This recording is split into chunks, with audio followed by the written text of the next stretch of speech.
Hi guys, காலையில் 11 மணிக்கு தொடங்கின க்ளீனிங் வேலை எனக்கு 4:45 ஆகிட்டு. காரணம் வந்து நம்ம மெதுவாக நம்ம பார்க்கும்போது நிறைய பிடிச்ச திங்ஸ்லாம் அன்லாக் ஆகலாம். அதே மாதிரி தான் எனக்கு பிடிச்ச திங்ஸை ஃபஸ்ட்டு அழகாக நான் பேக் பண்ண வச்சுட்டேன். அந்த 1 இயர் மெமரிஸ் நிறைய திங்ஸ் கொண்டு வந்திருக்கு.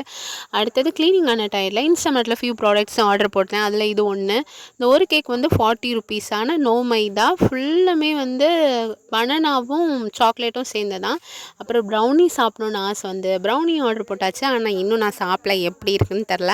ஸ்பெஷல் பெர்மிஷன் வாங்கி எங்கள் அம்மா கிட்ட நான் வந்து சீட்டோஸுக்கும் லேஸுக்கும் பெர்மிஷன் வாங்கி நான் ஒரு வழியாக அதை சாப்பிட்டுட்டேன். ஒரு 1 இயர்க்கு அப்புறம் எங்கள் அம்மா இது வந்து சாப்பிடக்கூடாதுன்னு ப்ராமிஸ் பண்ணனால அவங்கக்கிட்ட கேட்டுட்டு நான் வந்து சாப்பிடுவேன். இன்னொன்று, நான் அந்த சபனப்பை அப்புறம் மரண்டா இதெல்லாம் குடிக்க மாட்டேன்னு சொல்லியிருக்கேன். ஸோ அது குடிக்காதனால நான் வந்து ஹெர்ஷீஸ்லேருந்து ஆல்மண்ட் மில்க் ஷேக் தான் ஆர்டர் பண்ணியிருந்தேன். எனக்கு இது வந்து சுத்தமாக பிடிக்கல, ஏதோ மருந்து ஸ்மெல் அடிச்சு. ஸோ நம்ம சேனல் பிடிச்சிருந்தா கண்டிப்பாக எல்லோரும் சப்ஸ்கிரைப் பண்ணுங்கள். நாளைக்கு பார்க்கலாம். பாய்.